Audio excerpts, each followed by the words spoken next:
Bonjour à tous et bienvenue dans cette nouvelle review de ma série consacrée au film de la licence Pokémon. Aujourd'hui, on va enfin s'attaquer au 8e film, à savoir Lucario et le mystère de Mew. Le film marquant ainsi les débuts de l'âge d'or de l'animé de Pokémon. Et oui, car vous pensez peut-être que la meilleure période pour l'animé était tout simplement ses débuts, car c'était à ce moment-là qu'il était le plus populaire, et ça c'est un fait indéniable. Et l'animé était peut-être certes à cette époque à son pic de popularité, mais certainement pas à son pic de qualité. Ainsi, c'est en cette période, et à partir de ce film plus précisément, que l'anime de Pokémon prendra un gigantesque bond dans sa globalité, notamment dans son écriture, que ce soit au niveau des saisons ou au niveau des films, et cela pendant plusieurs années. Comme je vous le disais lors de mes reviews sur les précédents films, nous atteignons enfin l'âge d'or de l'animé. Et vous n'imaginez pas à quel point j'ai attendu ce moment, d'enfin pouvoir vous parler de tout cela en vidéo, de vous partager mes avis, mes anecdotes, ma passion qui se dégage de par ce film, ainsi que les prochains, et de ce qu'il représente. D'ailleurs, j'ai enfin de nouvelles anecdotes à vous partager à ce sujet. Je vais être totalement franc, j'ai découvert ce film totalement par hasard. Je faisais simplement les courses à mon Super U avec ma mère à l'époque, et comme d'habitude j'étais parti faire un tour dans le rayon des DVD, juste histoire de. Ce dernier étant sorti chez nous bien plus tard que le reste du monde, vers mi-2008 pour être précis, je venais tout juste d'avoir internet quelques semaines auparavant, et par conséquent je ne m'étais pas renseigné sur le sujet. J'avais pour habitude d'aller dans ce rayon tout simplement pour voir si, par un quelconque hasard, j'y trouvais quelques-unes de mes séries ou dessins animés préférés, mais jamais, au grand jamais, je n'aurais pu imaginer ça. Histoire de reposer un peu le contexte, j'habitais dans une ville assez reculée au centre de la France. Par conséquent, les magasins autour de chez moi, c'était pas extrêmement varié et ce genre de trouvailles était impensable, disons-le clairement. Mais il était bel et bien là. Je ne sais pas pourquoi ni comment, mais le DVD du 8e film de Pokémon était en face de moi. Comme dit à l'époque, je ne m'étais pas renseigné, je ne savais même pas que c'était un film. J'ai juste vu le logo de Pokémon dessus et je ne crois même pas avoir tout de suite reconnu Lucario à l'époque. Je pensais donc que ce n'était qu'un simple spin-off ou quelque chose du genre, une espèce de petit épisode hors série tout simplement. Et au final, j'ai pris une claque tout simplement. Et pour être honnête, j'ai maté ce film un nombre incalculable de fois, au point d'en connaître encore aujourd'hui certaines scènes et répliques par cœur. Bref, passons les anecdotes personnelles et rentrons dans le vif du sujet. Vous l'aurez compris, ce film représente quelque chose d'assez particulier pour ma part, et non pas uniquement sur le plan personnel. Mais alors pourquoi ? Pourquoi est-ce que je trouve que ce film est une telle réussite ? Ce que j'aime surtout, c'est que ce film représente une sorte de parcours, voire même un donjon pour Lucario qu'il doit franchir. Ce dernier est ainsi composé de plusieurs obstacles, représentés ici par les régies, et l'arrivée serait le cœur de l'arbre des origines, ce dernier renfermant toutes les réponses à ces questions. Un parcours en quête de vérité donc, pour celui qui aura traversé les âges, sans réellement connaître la fin de la légende à laquelle il participait lui-même. Et c'est un détail certes, mais j'adore l'idée que nous soyons, de notre point de vue de simple spectateur, tout autant perdus que lui suite à cette ellipse entre la guerre du passé avant de revenir dans le présent. Cela nous permet ainsi de découvrir des révélations, mais surtout la vérité sur toute cette histoire bourrée de mystères, avec le personnage lui-même, ce qui fonctionne beaucoup mieux pour s'y attacher selon moi. Et par ce biais, nous allons petit à petit découvrir Lucario. Son passé via quelques flashbacks qui reviendront constamment le hanter, ainsi que sa relation avec Aron, son maître, qui au passage possède l'un des chara-designs les plus stylés de l'histoire de Pokémon, disons-le clairement. Une relation qui sera au cœur de cette intrigue au final, le but étant encore une fois d'éclaircir la vérité sur cette légende et de comprendre ses agissements du passé. Et en parlant de relation, on va bien évidemment revenir sur celle entre Lucario et Sacha justement, mais surtout sur ce qu'elle implique, à savoir toute cette idée autour de Laura. Une relation assez tumultueuse à première vue. Forcément, Lucario se sentant trahi, ne fait évidemment pas confiance à quelqu'un comme Sacha, ayant justement la même aura que le seigneur Aron. Mais au fur et à mesure, Lucario reconnaîtra en plus de son aura, la bravoure et la bonne volonté dont Sacha fait preuve, lui rappelant ainsi son ancien maître, ce qui les rapprochera pour de bon.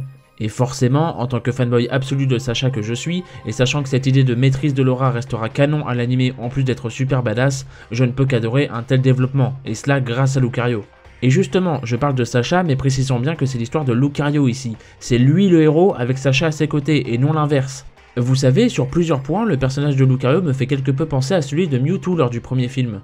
Car Lucario aussi est un personnage constamment hanté par son passé, se sentant trahi par son seul compagnon, mais oscillant aussi parfois entre quelques moments touchants et d'autres bien plus badass.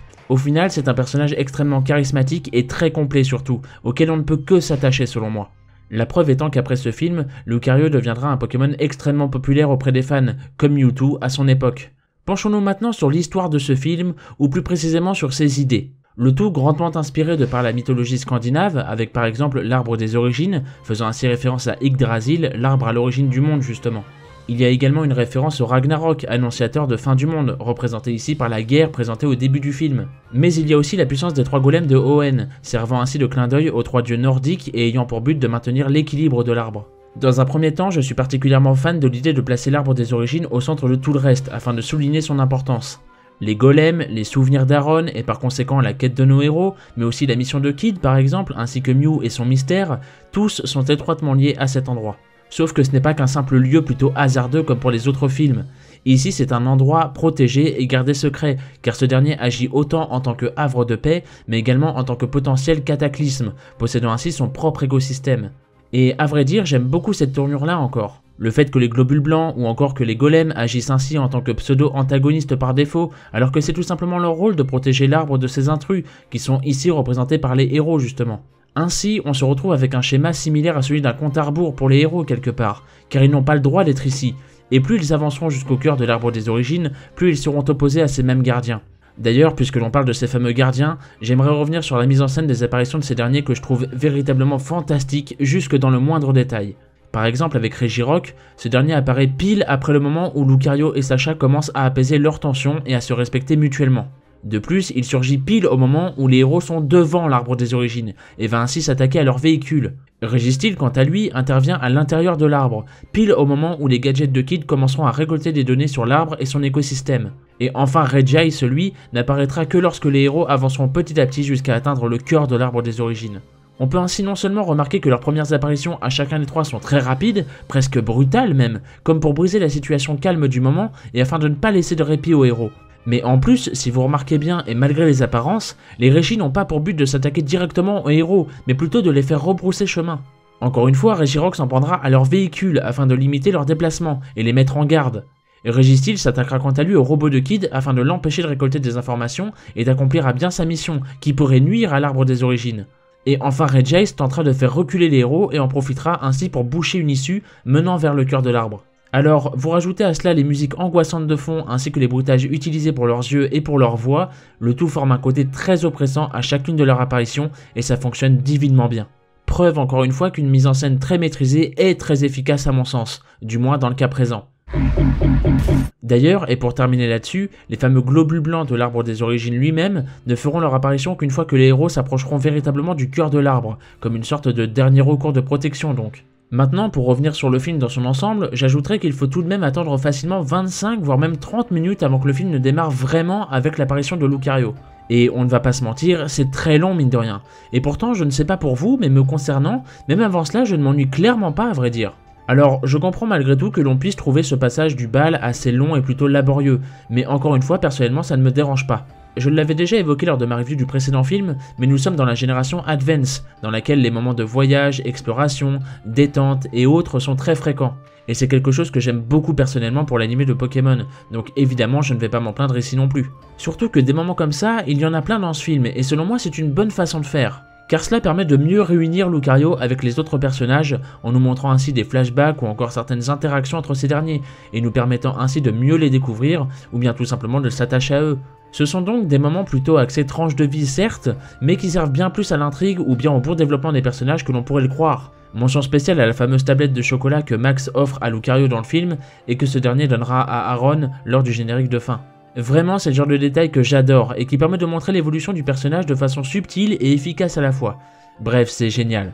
Et pour revenir sur le cœur de l'arbre des origines, parlons brièvement de Mew qui effectue son second retour dans un film de la licence. Fidèle à lui-même, il gardera ce trait de caractère d'un personnage assez mystérieux, mais aussi et surtout un côté assez espiègle, joueur et qui ne pense justement qu'à s'amuser aux côtés de Pikachu et Meowth.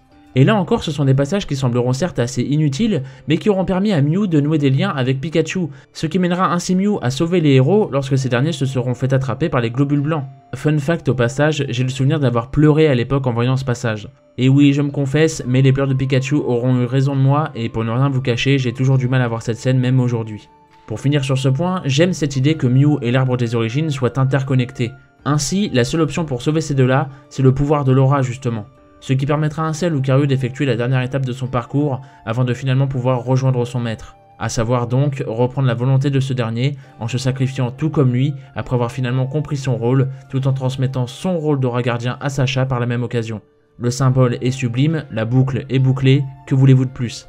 Et c'est ça qui est magnifique, le fait que tous les éléments du film soient connectés entre eux au final. la légende du seigneur Aaron, Lucario qui suivra le même chemin que ce dernier afin de rétablir son honneur pour de bon, mais aussi l'arbre des origines, cet endroit rempli de secrets et qui doivent le rester afin de continuer à perdurer dans la légende. C'est d'ailleurs pour cela que Kid refusera de publier les informations qu'elle a récoltées sur ce dernier. Et tout cela sans oublier Mew bien sûr, car je pense qu'on peut se le dire, tous ces éléments mis bout à bout, formant ainsi cette grande histoire gardée secrète, c'est un petit peu ça le mystère de Mew au final, vous ne pensez pas ? Passons maintenant à quelques anecdotes autour de ce film. Dans un premier temps, je ne sais pas si vous aviez fait attention à cela durant vos visionnages du film, mais ce dernier possède deux références assez notables. La première concerne les jeux de la première génération, à savoir rouge et vert au Japon. Ces deux couleurs sont en effet représentées par les deux armées de Pokémon qui rentrent en conflit lors de l'introduction du film. Et la seconde référence se trouve quant à elle à la toute fin du film lors de son générique de fin justement. Dans ce dernier, on peut y voir Kid en train d'explorer Forina, le lieu phare du 6ème film centré sur Jirachi, souvenez-vous. D'ailleurs, Butler et Diane, les deux personnages originaux de ce film en question, sont en arrière-plan aux côtés de Kid justement. Et enfin, une petite référence un peu plus hors sujet dirons-nous, ce film puise également certaines idées venues de l'Allemagne comme son château le plus célèbre, à savoir celui de Neuschwanstein, qui est bien évidemment représenté ici par le palais Cameran. Au passage, amis allemands, je tiens à m'excuser pour ma prononciation sans doute très désastreuse. Et puisque l'on parle d'inspiration pour ce film, il faut savoir que ce dernier était en cours de production avant même que le précédent ne soit terminé, ce qui est mine de rien un facteur plutôt intéressant à prendre en compte quant à sa réalisation et à son résultat final. D'ailleurs, aviez-vous remarqué que lors du générique de fin du 6ème film, on pouvait justement y apercevoir le palais Cameran ? Décidément, la boucle est bouclée. C'est également le dernier film Pokémon sous l'ère de 4Kids, puisque c'est directement la Pokémon Company qui se chargera des suivants. Et pour ceux qui se demanderaient pourquoi Meowth n'a-t-il pas sa voix originale dans ce film, il faut savoir que Nessim Guetta, le doubleur original du personnage donc, était présent durant toute la saison 8, qui fut sa dernière pour le rôle de Meowth. Normalement, c'était donc censé être son dernier film dans la peau du personnage. Cependant, c'est bien Philippe Tasquin qui, ayant repris le rôle de Meowth à partir de la saison 9 donc, s'est vu chargé du rôle de Meowth pour ce film, tout simplement car ce dernier fut doublé chez nous bien après la saison 8. D'ailleurs, sachez que ce film et le prochain centré sur Manaphy sont les seuls à ce jour à ne pas avoir été doublés en Finlande, et c'est également valable pour les autres pays nordiques, et cela malgré le fait que la saison 9, qui se situe entre les deux donc, elle a bien été doublée là-bas. Malheureusement, je n'ai pas réussi à en trouver la raison. Mais c'est aussi la seconde fois où un personnage meurt définitivement dans un film Pokémon. Le premier étant bien évidemment Latios dans le film 5, et cette fois-ci c'est bien évidemment Aaron ainsi que son Lucario. D'ailleurs, c'est la première fois où un film mettra en vedette un Pokémon qui n'est pas un légendaire. Et oui, car pour ceux qui en douteraient encore, non, Lucario n'est pas considéré comme un Pokémon légendaire. Et il en va de même pour Zoroark d'ailleurs, qui, vous l'aurez compris, son film possédera également ce cas particulier. Mais ce film marque aussi les débuts d'un easter egg très populaire au sein de l'anime, à savoir l'apparition d'une mère et de sa fille. C'est notamment ces deux personnages que l'on aperçoit au début du film, la mère contant l'histoire de la guerre d'antan à sa fille. Et si jamais vous l'ignoriez, sachez que ces deux personnages vont, à partir de ce film, refaire leurs apparitions à plusieurs reprises lors des prochains films, souvent en arrière-plan et de façon plus ou moins notable. Alors qu'on soit clair, elles n'apportent absolument rien, hormis des théories, mais rien de très concret malheureusement. Ceci dit, c'est toujours assez amusant d'essayer lors de chaque nouveau film, de voir si elles sont encore une fois présentes dans le décor ou non. Et pour finir la partie anecdote comme d'habitude, ce film est-il considéré comme étant canon ? Alors, est-ce que j'ai vraiment besoin de répondre à cette question, tellement pour une fois la réponse est absolument claire, nette et précise ? Oui, ce film est définitivement canon, et Dieu merci. Pour ceux qui ne le sauraient pas, Sacha réutilise le pouvoir de l'aura plus tard dans l'anime, et cela à plusieurs reprises, notamment 2 fois lors de la saison 11, la première étant lorsqu'il doit recéler un spiritombe grâce au pouvoir de l'aura, et la seconde étant un double épisode, toujours en saison 11, centré sur Riolu. Au passage, si jamais vous aimez ce film mais que vous n'avez pas vu ce double épisode, vous devriez sérieusement y jeter un coup d'œil. Et pour la 3e fois, c'est assez récemment lors de la saison 23, dans laquelle Sacha obtient un œuf de Riolu justement, et il arrive à percevoir l'aura de ce dernier à l'intérieur de son œuf. Pour conclure, c'est à mon sens un film très réussi dans son ensemble, possédant ainsi des idées et un schéma très maîtrisé, des notions de compréhension menant à de belles morales, allant même jusqu'au sacrifice de plusieurs personnages. Selon moi, ce film rentre également dans la fameuse catégorie du tout public, car il peut tout autant émerveiller les plus jeunes que parler aux plus adultes, donnant ainsi la preuve certaine que même après l'ère de Takeshi Shudo, l'anime de Pokémon peut de nouveau retrouver les sommets en nous offrant ainsi un résultat très équilibré. Et ce film marque également le retour des voix originales de nos héros, rien que ça c'est déjà un bonheur fou comparé au précédent. Même si malgré cela, je dois bien vous avouer que le fait que le générique de la saison 8 n'ait pas été traduit dans le film, alors qu'il s'agit là de mon générique préféré de tous les temps, et oui j'ai toujours le seum à ce propos même plus de 10 ans après, hormis cela je trouve ce film quasiment parfait à tous les niveaux.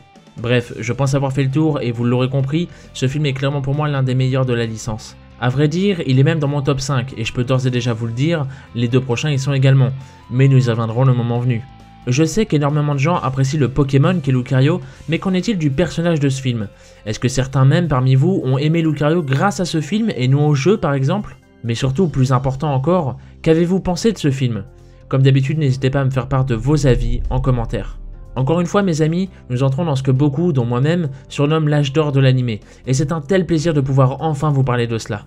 Alors j'espère que ça se ressent, j'espère également que ça vous aura plu, et je vous donne rendez-vous très prochainement pour parler de celui qui est sans doute encore aujourd'hui le film le plus beau de toute la franchise.